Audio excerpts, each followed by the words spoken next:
Hello everyone. कैसे हैं प्यारे बच्चे। आज की इस क्लास में आप सबका बहुत बहुत स्वागत है। बेटा 12th क्लास की फिजिक्स का चैप्टर नंबर 6 यानी विद्युत परिपथ अपना चल रहा है और आज अपन इसमें विभवमापी के अनुप्रयोग अपन पढ़ रहे थे, जिसमें अपन ने विभवमापी क्या होता है, कैसे वर्क करता है, विभवमापी की प्रवणता किसे कहते हैं, हर एक चीज को अपन बहुत अच्छे तरीके से पढ़ चुके हैं। और आज अपन पढ़ेंगे एक विभवमापी का और अनुप्रयोग, अंतिम अनुप्रयोग इसे अपन कह सकते हैं, जिसमें अपन पढ़ेंगे एमीटर का अंशांकन करना। यानी कोई एमीटर है वो शुद्ध है या नहीं है, एक्चुअल रीडिंग दे रहा है या नहीं है, इसके बारे में अपन आज पूरा विस्तार पूर्वक चर्चा करेंगे और इस चैप्टर का ये अपना अंतिम टॉपिक है। सबसे पहले अपन पढ़ेंगे कि एमीटर के अंशांकन का अर्थ क्या है। देखिए, आपके पास कोई एमीटर है, उसके बाद में आप उसे किसी शुद्ध एमीटर के साथ या फिर वास्तविक रीडिंग के साथ जब आप तुलना करेंगे तो इस पूरी प्रक्रिया को एमीटर का अंशांकन कहते हैं। इस पूरे टॉपिक का यदि मैं फंडामेंटल की बात करूं तो मैं सिर्फ एक सिद्धांत पे पहुंचता हूं। मैं ये कहता हूं कि आपके पास यदि 1 ओम का प्रतिरोध है, सोच करके विचार करें, देखें कि आपके पास 1 ओम का कोई प्रतिरोध है, उस प्रतिरोध में आप विद्युत धारा प्रवाहित कर रहे हैं, तो उस प्रतिरोध के सिरों के ऊपर जब अपन विभवांतर निकालेंगे तो ओम के नियम के अनुसार V बराबर क्या होगा बेटा? सर V बराबर आई आर होगा। और R की जगह आपने 1 ओम का प्रतिरोध ले लिया है, तो V बराबर क्या हो जाएगा? I हो जाएगा। यानी विभव मापी जो विभवांतर कैलकुलेट करेगा वो उस 1 ओम के प्रतिरोध के सिरों पर जो विभवांतर है वही उस परिपथ में से बहने वाली धारा है। यानी आज एक और महत्वपूर्ण बात आपको पता चल गई है कि विभव मापी के द्वारा आप विद्युत धारा की कैलकुलेशन भी कर सकते हैं। एक बहुत महत्वपूर्ण प्रश्न पूछा जाता है कि विभव मापी का उपयोग कहां कहां किया जाता है, कौन कौन सी भौतिक राशियों को निकालने में किया जाता है। तो विभव मापी के द्वारा विभवांतर निकालना, प्रतिरोध निकालना, 2 सेलों के विद्युत वाहक बलों की तुलना करना, वोल्टमीटर का अंशांकन करना, और एमीटर के अंशांकन में आपने क्या कैलकुलेट किया है? विद्युत धारा कैलकुलेट करी है। ठीक है, तो चलिए सबसे पहले अपन इसकी डेफिनेशन लिखते हैं। इसके लिए आवश्यक जो परिपथ चित्र है उसको तैयार करते हैं। तो इसके बारे में अपन यहां पे लिख सकते हैं कि किसी 1 ओम प्रतिरोध से धारा प्रवाहित करने पर उसके सिरों पर उत्पन्न विभवांतर उसमें प्रवाहित धारा के तुल्य होता है। सिंपल सा फंडामेंटल है, आपको अच्छे से समझना है और याद करने का प्रयास करना है। यही इस पूरे टॉपिक का आधारभूत तथ्य है। ठीक है, चलिए अब अपन इसका परिपथ चित्र बना करके बनावट लिखते हैं। इससे पहले अपन इसकी एक डेफिनेशन लिखते हैं। डेफिनेशन बहुत इजी शब्दों में लिखनी है अपने को कि विभव मापी के द्वारा प्राप्त धारा, अभी अपन बहुत अच्छे से समझ चुके हैं कि विभव मापी तो सर एक्चुअल में विभवांतर ही निकालता है, लेकिन प्रतिरोध का मान यदि 1 ओम कर दिया जाए तो वो विभवांतर धारा के तुल्य होगा। यानी विभव मापी से आप धारा भी कैलकुलेट कर सकते हो। तो विभव मापी द्वारा प्राप्त धारा के मान की ये जो 1 ओम का प्रतिरोध है, इसके श्रेणी क्रम में यदि एमीटर जोड़ दिया जाए तो वो एमीटर भी क्या पढ़ेगा? वो एमीटर भी उस प्रतिरोध में से जाने वाले करंट को पढ़ेगा। ठीक है, तो फिर क्या करेंगे? एमीटर से प्राप्त जो पाठ्यांक हैं उनसे तुलना करेंगे। ठीक है, और ये जो तुलना करना है यही एमीटर का अंशांकन या फिर इसे अंश शोधन भी कह सकते हैं। चलिए अब अपन इसकी व्यवस्था या परिपथ चित्र पढ़ते हैं। बेटा आप पहले वीडियो की स्क्रीन को पॉज करके ये जो डेफिनेशन लिखी है उनको लिख लीजिए। मैं कॉपी को ऊपर भी स्किप करता हूं। देखिए इसका परिपथ चित्र किस तरह से तैयार करना है। जब मैं परिपथ चित्र ड्रॉ करूंगा आपको भी उसके साथ साथ समझना है। यह आपके पास ए बी क्या दे रखा है? सर ए बी जो है वो विभव मापी का 10 मीटर लंबा तार जुड़ा हुआ जो लकड़ी का फट्टा होता है, ये ए बी विभव मापी है। सिर्फ विभव मापी, विभव मापी को कौन रिप्रेजेंट कर रहा है? ये ए बी के बीच का वायर। कितनी लंबाई है इसकी? सर 10 मीटर की लंबाई है। अब अपन क्या करेंगे? ए सिरे के साथ में एक बैटरी जोड़ेंगे। ठीक है। और ये बैटरी है, इसका पॉजिटिव टर्मिनल है उसको अपन ए से कनेक्ट करेंगे, नेगेटिव टर्मिनल को कुंजी K1 के साथ, धारा नियंत्रक RH1 के साथ, और धारा नियंत्रक का दूसरा सिरा है वो बिंदु बी से कनेक्ट कर देंगे। ठीक है।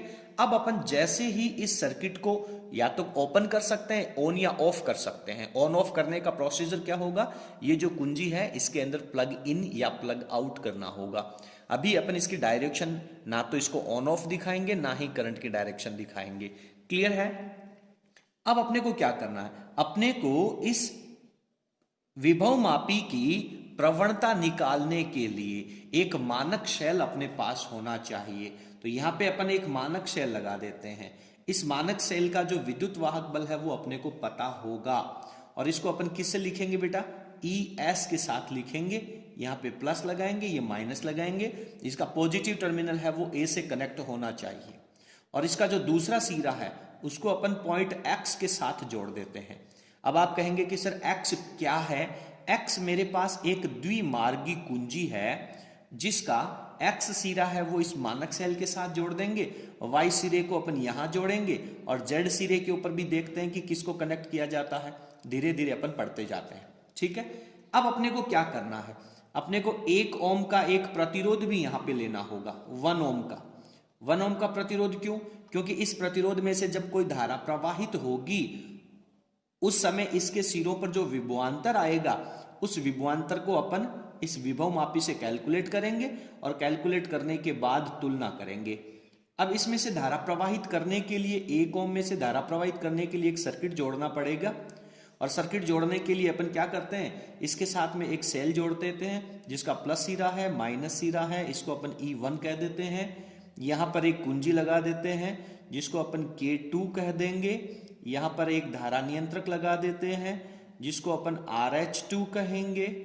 ठीक है बेटा, एक सर्किट कंप्लीट यहां पे अपने को तैयार कर लेना है। बहुत इजी है, डायग्राम आपको 2-3 बार बना करके प्रयास करना है, सीखना होगा। तो ये मेरे पास एक दूसरा सर्किट बन गया। अब मैं क्या करूंगा, ये जो प्रतिरोध है इसमें से बहने वाली धारा को मापने के लिए एक श्रेणी क्रम में एमीटर भी तो जोड़ना पड़ेगा। बिल्कुल सर, तो यहां पे अपन एक एमीटर जोड़ देते हैं। इसका पॉजिटिव सिरा है वो बैटरी के पॉजिटिव से, और नेगेटिव सिरा है वो बैटरी के नेगेटिव से जुड़ना चाहिए। तो इस एमीटर का पाठ्यांक तो अपने पास आ जाएगा। तो अब इस 1 ओम के प्रतिरोध में से जो करंट जाएगा उसकी तुलना अपने को विभव मापी से भी तो करनी है। तो विभव मापी से करने के लिए ये 1 ओम के प्रतिरोध का ये वाला सिरा कौन सा कहलाएगा, निम्न विभव वाला सिरा, क्योंकि ये इस बैटरी के नेगेटिव से जुड़ा हुआ है। और ये वाला सिरा उच्च विभव सिरा कहलाएगा क्योंकि बैटरी के पॉजिटिव से जुड़ा हुआ है। तो ये निम्न विभव वाला सिरा है, इसको तो अपन यहाँ पे द्विमार्गी कुंजी के बिंदु Y से जोड़ देते हैं। और ये उच्च विभव वाला सिरा है, इसको अपन विभव मापी के पॉइंट A से जोड़ देते हैं, कुछ इस तरीके से कह लीजिए, पॉइंट A से अपन कनेक्ट कर देते हैं। तो ये पूरा प्रोसीजर आप लोगों को लिखना भी है। अभी अपन ने K1 को K2 को दोनों को ही ऑफ कर रखा है। ठीक है। ये बीच वाला जो सिरा है इसको आप जानते हैं एक गैल्वेनोमीटर यानी धारा मापी से होते हुए इसको अपन एक विसर्पी कुंजी के साथ जोड़ेंगे। ये विसर्पी कुंजी का वायर ऊपर से जाएगा और कहीं पर भी अविक्षेप की स्थिति अपने को प्राप्त करवा देगा। इस पॉइंट को अपन क्या कह देंगे, J कह देंगे। ठीक है, इतना डायग्राम आपको आना चाहिए। कंप्लीट है, ये इसका परिपथ चित्र है। इस परिपथ चित्र की अपन पहले इस तरफ व्याख्या करेंगे, इसकी बनावट के बारे में लिखेंगे, उसके बाद में अपन इसकी कार्यप्रणाली सीखेंगे। तो जो जो काम आपने डायग्राम बनाते समय किया है वही कहानी अपने को यहाँ पे बनावट के टॉपिक में लिखनी है। तो पहले आप वीडियो की स्क्रीन को पॉज कर लें, डायग्राम बना लें, मैं इतने में इसका जो व्याख्या है वो लिख देता हूं। तो यहाँ पर अपन ने इस परिपथ के बारे में जो बनावट लिखी है वो कुछ इस प्रकार है कि विभव मापी से सेल EP, ये जो प्रारंभिक सेल है, कुंजी K1 और धारा नियंत्रक RH1 श्रेणी क्रम में जोड़ते हैं। ठीक है साहब। इसके बाद में एक दूसरा परिपथ और तैयार करना है। तो द्वितीयक परिपथ में मानक सेल, ये जो मानक सेल ES है, उसके धनाग्र को A पर, इसके धनाग्र को A पर व ऋणाग्र को द्विमार्गी कुंजी के एक्स से जोड़ते हैं। इसका जो नेगेटिव है उसको द्विमार्गी कुंजी के एक्स पॉइंट पे जोड़ा गया है। सिंपल सी कहानी है। ठीक है सर। अन्य परिपथ में एक दूसरा परिपथ और लेना है अपने को, उसमें सेल E1, ये एक दूसरा परिपथ नीचे है, इस अन्य परिपथ की अपन चर्चा करेंगे। क्या क्या जोड़ा गया है? सेल E1 कुंजी K2, धारा नियंत्रक RH2, 1 ओम का प्रतिरोध व एमीटर, एक एमीटर भी है, उनको श्रेणी क्रम में जोड़ते हैं। इन सभी पांचों चीजों को एक श्रेणी क्रम में जोड़ करके बंद परिपथ तैयार कर दिया। फिर मानक प्रतिरोध, मानक प्रतिरोध क्यों कहा गया है इसको? क्योंकि इसका प्रतिरोध अपने को पता है, इसकी वैल्यू कितनी है? 1 ओम की वैल्यू है। तो ये जो मानक प्रतिरोध है इसका उच्च विभव सीरा, इसका उच्च विभव सीरा विभव मापी के A से जोड़ते हैं, एवं निम्न विभव सीरा है वो द्विमार्गी कुंजी के Y से जोड़ते हैं। ये जो द्विमार्गी कुंजी है इसके Y सिरे से जोड़ देते हैं। और ये जो द्विमार्गी कुंजी है इसके बीच वाला सिरा जो Z है उसको धारामापी से होकर के विसर्पी कुंजी J से जोड़ते हैं। और यहां पे अपन ने आगे लिखा है इस कुंजी के Z को, कौन सी कुंजी के? द्विमार्गी कुंजी के Z को धारामापी से होकर विसर्पी कुंजी J से जोड़ते हैं। ठीक है। तो अब आप वीडियो की स्क्रीन को पॉज करें और इसकी जो बनावट है वो अच्छे तरीके से लिखें। इसके बाद में अपन इसकी कार्य प्रणाली की चर्चा करते हैं, कार्य प्रणाली पढ़ते हैं। ठीक है बेटा, चलिए। कार्य प्रणाली में क्या होगा आप ध्यानपूर्वक समझते रहिए। सबसे पहले आप इस कुंजी K1 को बंद करेंगे। जैसे ही कुंजी K1 बंद होगी इस परिपथ में बैटरी EP की वजह से धारा प्रवाहित होगी धनाग्र से ऋणाग्र की तरफ। कुछ इस तरह से इसमें विद्युत धारा प्रवाहित होनी शुरू हो जाएगी। ठीक है। अब आप क्या करेंगे? ये मानक सेल है, इसका विद्युत वाहक बल अपने को पता है, ES दिया गया है। आप X और Z को जोड़ेंगे, इस द्विमार्गी कुंजी के XZ सिरे को जोड़ देंगे। और इसको जोड़ने पर क्या होगा? जैसे ही आप XZ सिरे को जोड़ेंगे अब आप इस विसर्पी कुंजी को तार AB के, जिसकी लंबाई 10 मीटर है, उसके अनेक अलग अलग बिंदुओं पर रख करके इस ES मानक सेल के विद्युत वाहक बल के लिए संतुलन की लंबाई या अविक्षेप की स्थिति प्राप्त करेंगे, जिसको आगे अपन इक्वेशन में लिखने वाले हैं। इतना काम हो गया, संतुलन की लंबाई आपको प्राप्त हो जाएगी, उसको अपन L1 कह देंगे। ठीक है बेटा। अब क्या करेंगे? अब केवल इस प्राथमिक परिपथ में बिल्कुल भी चेंज नहीं करना है, ये बिल्कुल एज इट इज रहेगा।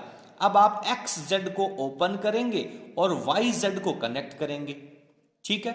और YZ को कनेक्ट करने के बाद इस कुंजी K2 को भी ऑन करेंगे। और जैसे ही कुंजी K2 ऑन करेंगे इस सर्किट के अंदर करंट फ्लो होना शुरू हो जाएगा। इस 1 ओम के प्रतिरोध में से कितना करंट जाएगा उसको एमीटर भी कैलकुलेट करेगा। ठीक है। और आपने YZ को कनेक्ट कर रखा है। अब आप इस विसर्पी कुंजी J को तार AB के ऊपर अलग अलग बिंदुओं पर रख करके इसकी संतुलन लंबाई प्राप्त कर लेंगे। और वो संतुलन लंबाई होगी उसे अपन L2 कह देंगे। तो इस तरीके से अपने को दो वैल्यूज निकालनी है। एक L1 संतुलन लंबाई जो मानक सेल के लिए होगी, इसकी वजह से अपन केवल इसकी विभव प्रवणता कैलकुलेट करेंगे और वो विभव प्रवणता है उसी का उपयोग अपन इस दूसरे परिपथ की जो संतुलन लंबाई L2 आएगी उसके लिए करने वाले हैं। ठीक है। इसके बाद में एमीटर का जो आपके पास पाठ्यांक आएगा उस पाठ्यांक में से जो विभव मापी का पाठ्यांक आया है उसको माइनस कर देंगे और वो जो डिफरेंस होगा उसे अपन त्रुटि कह देंगे। मेरे हिसाब से उम्मीद करता हूं कि आप लोगों को इसकी जो कार्य प्रणाली है वो समझ में आ गई होगी। अब अपन स्क्रीन को थोड़ा आगे लेकर के चलते हैं और इसकी कार्य प्रणाली को जैसा जैसा अपन ने समझा है उस तरीके से लिख करके कंप्लीट करते हैं। तो इसकी कार्य प्रणाली में अपन क्या करेंगे कि सबसे पहले कुंजी K1 को बंद करेंगे। K1 बंद करने का मतलब क्या है? ऑन करेंगे। उसके बाद जो XZ है, परिपथ चित्र में जाकर के देखें, XZ को जोड़ेंगे और जोड़ करके मानक सेल जो है ES जो है उस मानक सेल के लिए विसर्पी कुंजी की सहायता से संतुलन लंबाई या फिर उसे अविक्षेप की स्थिति भी कह सकते हैं, अविक्षेप की स्थिति या संतुलन लंबाई जो है L1 प्राप्त करते हैं। तो यहां पर विभव मापी में आपने बहुत अच्छे से पढ़ा है कि यहां पर अपने पास इसका जो विद्युत वाहक बल होगा ES जो आएगा वो फॉर्मूला आएगा विभव प्रवणता इंटू संतुलन लंबाई। इसका विद्युत वाहक बल तो अपने पास पता है पहले से क्योंकि ये मानक सेल है। संतुलन लंबाई अपने को पता चल गई, तो यहां से अपन किसकी वैल्यू निकाल सकते हैं, x की वैल्यू निकाल सकते हैं। बहुत सिंपल बेटा, अरे वाह बहुत आसान। ES अपॉन L1 लगा दो बेटा, नंबर 1 समीकरण नंबर 1 लगा दिया। अब क्या करना है, अब अपने को यह करना है कि ये जो दूसरा सेल आपने लिया था जो 1 ओम के परिपथ में प्रतिरोध में धारा प्रवाहित कर रहा है उसका विभवांतर कितना होगा। वो तो मानक सेल नहीं है, उसका विभवांतर कितना होगा। सर ओम का नियम कहता है V बराबर IR, R की वैल्यू 1 ओम है, तो उस सेल के सिरों पर जितना विभवांतर होगा वो प्रतिरोध के सिरों के विभवांतर के बराबर हो जाएगा। और अब अपन प्रतिरोध के सिरों का विभवांतर कैलकुलेट कर लेते हैं। तो क्या करेंगे, अब अपन XZ को खोलकर यानी ओपन कर देंगे उसको। XZ को खोलकर किसको जोड़ेंगे, YZ को जोड़ते हैं, यानी नीचे वाला परिपथ है उसको कनेक्ट करते हैं। कर दिया साहब, कनेक्ट करते हैं। फिर विसर्पी कुंजी को हिलाओ। विसर्पी कुंजी किसकी, क्या नाम है, J नाम है साहब, उसकी सहायता ले लो।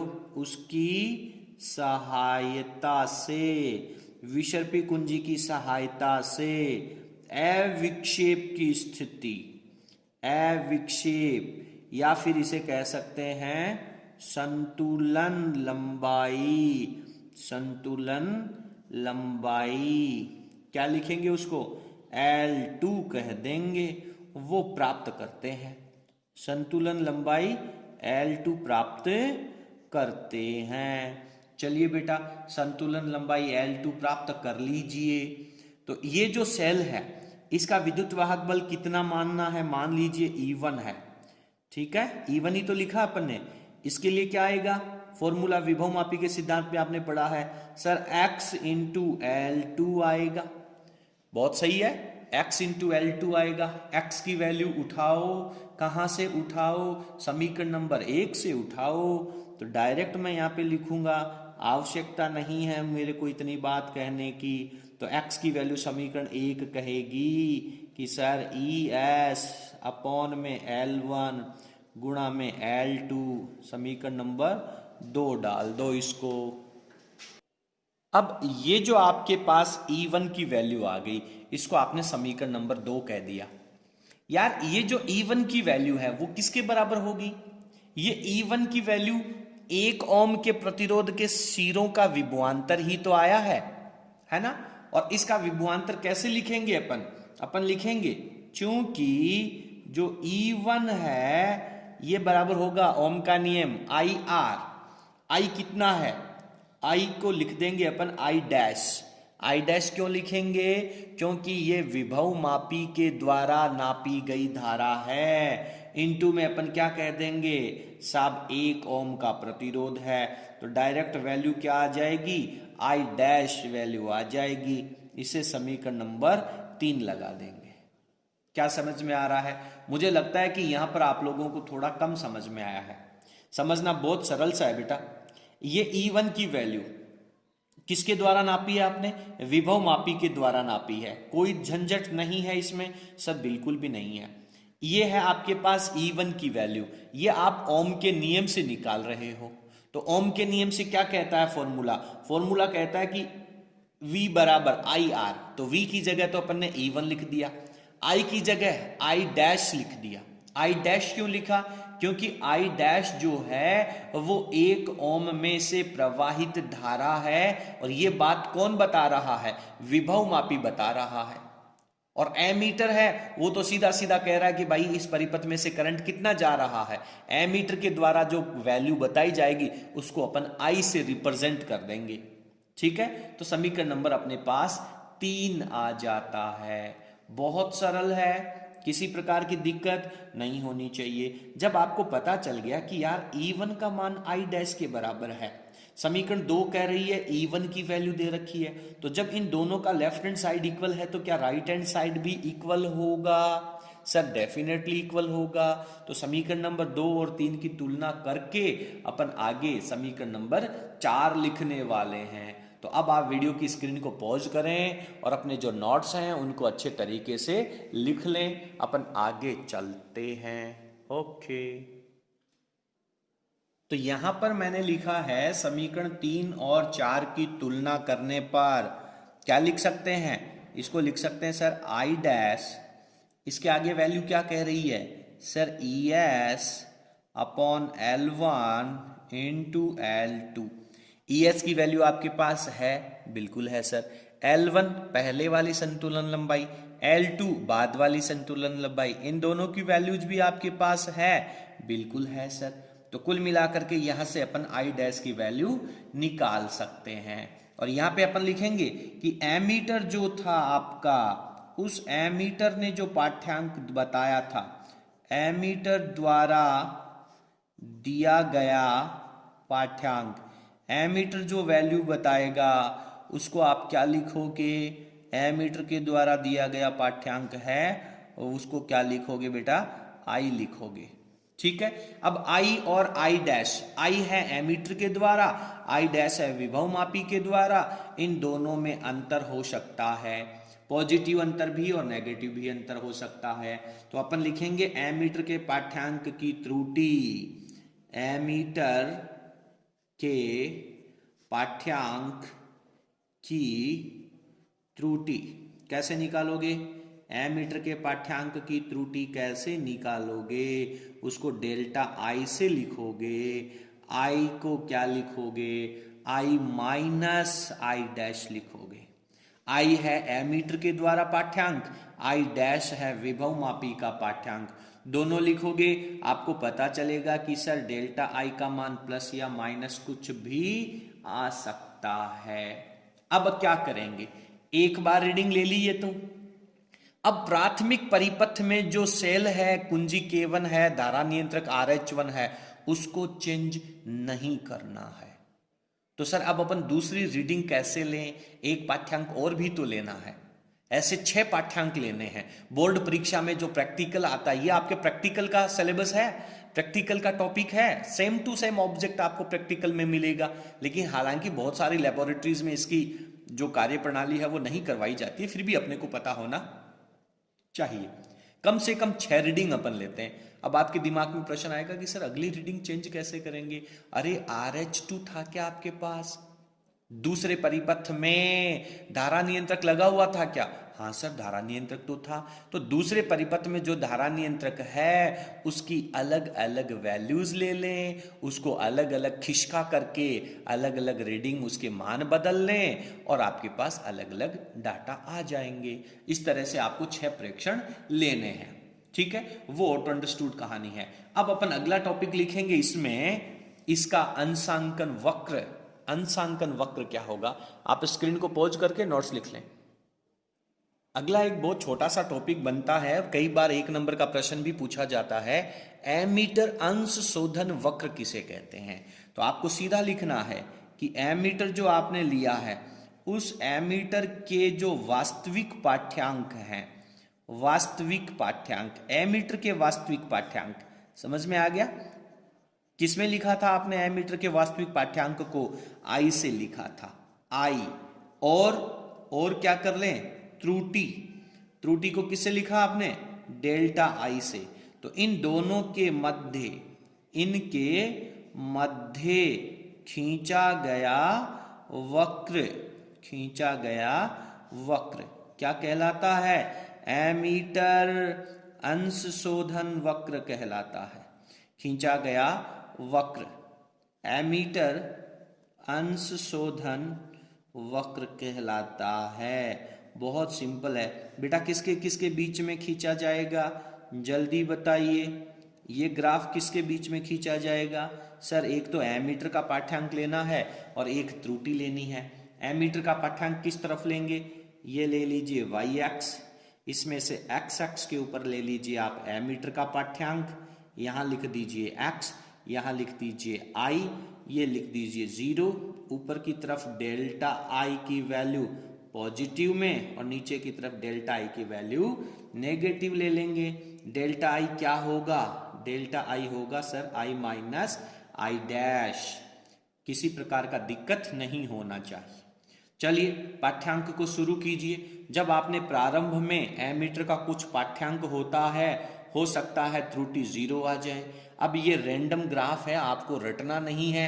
किताब में ग्राफ किस तरह का दे रखा है या किसी अन्य रेफरेंस गाइड में इसका ग्राफ किसी और तरीके से लिखा होगा।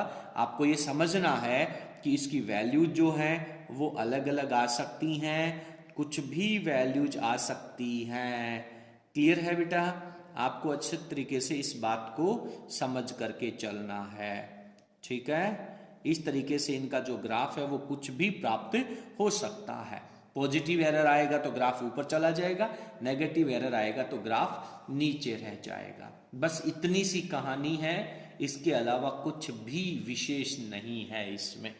ओके, चलिए स्क्रीन को पॉज करके नोट्स को अच्छे तरीके से लिख लीजिए। अब अपन इसके बाद इस चैप्टर के एंड में एक आंकिक प्रश्न नंबर 7 दे रखा है, उस क्वेश्चन नंबर 7 को सॉल्व करते हैं क्योंकि वो कंप्लीटली इसी टॉपिक के ऊपर बेस्ड है। आगे चलें। ओके, प्रश्न आपको अपने स्क्रीन पे नजर आ रहा है, आराम से पढ़ते जाएं और लिखते जाएं। क्या कह रहा है? 1.1 वोल्ट विद्युत वाहक बल का मानक शेल के विद्युत वाहक बल को किससे लिखा? सर ES से लिखा। कितनी वैल्यू दे रखी है? 1.1 वोल्ट दे रखी है। विभव मापी तार की 0.88 मीटर की संतुलन लंबाई, मानक शेल की संतुलन लंबाई को L1 कहते हैं। वैल्यू दे रखी है 0.88 मीटर। ओके, संतुलित होता है 1 ओम प्रतिरोध के सिरों का विभवांतर विभव मापी के तार की 0.20 मीटर लंबाई, इसकी लंबाई को क्या लिखेंगे? L2। 0.20 मीटर लंबाई पर संतुलित होता है यदि परिपथ के श्रेणी क्रम में जुड़े एमीटर का पाठ्यांक, एमीटर के पाठ्यांक को किससे लिखेंगे बेटा? I से लिखेंगे। कितनी वैल्यू दे रखी है? 0.20 एम्पियर दे रखी है। तो एमीटर की त्रुटि ज्ञात करो। क्या निकालना है? डेल्टा I की वैल्यू निकालनी है, ठीक है। अब आप बहुत अच्छे से जानते हैं कि सर डेल्टा I चाहिए हमें, तो डेल्टा I की वैल्यू तो I माइनस I डैश होती है। I की वैल्यू दे रखी है सर, जैसे तैसे करके I डैश की वैल्यू पता चल जाए तब तो हम इसको निकाल देंगे, तब तो इसको ठोक देंगे। बताओ I डैश कैसे निकालेंगे बेटा? I डैश कैसे निकालेंगे? एमीटर के पाठ्यांक के अंदर समीकरण नंबर 4 पढ़ें। आपने पढ़ा है कि I डैश जो है वो ES upon L1 into L2 आता है। ES दे रखा है 1.1, L1 दे रखा है 0.88, L2 दे रखा है 0.20। इस पॉइंट ने इस पॉइंट को हटाया, ये पॉइंट हटेगा तो बट्टा में 10 लग जाएगा। इस 0 से आप 0 काट दें, आप इसको 11 को 8 से काटेंगे तो 1/8 हो जाएगा, इंटू में 2 हो जाएगा। ये आपके पास 2/8 हो गया। I डैश की वैल्यू 2/8 निकालो, भाग नहीं जाएगा तो 20 हो गया, और 20 में 8 का भाग जाएगा, 8 दूनी 16, फिर 40 हो गया, 8 5 40, ये एम्पियर आ गया। आपको डेल्टा I चाहिए बेटा। डेल्टा I में I की वैल्यू 0.20 माइनस I डैश की वैल्यू 0.25, आपके पास आंसर आ जाएगा 0.05। प्लस का कि माइनस का? सर माइनस का आ जाएगा। मात्रक लिख दीजिए एम्पियर। तो इस तरह से इस बहुत आसान से प्रश्न को यहाँ पर बहुत इजी फॉर्मेट के द्वारा आसानी से आप इसे सॉल्व कर सकते हैं।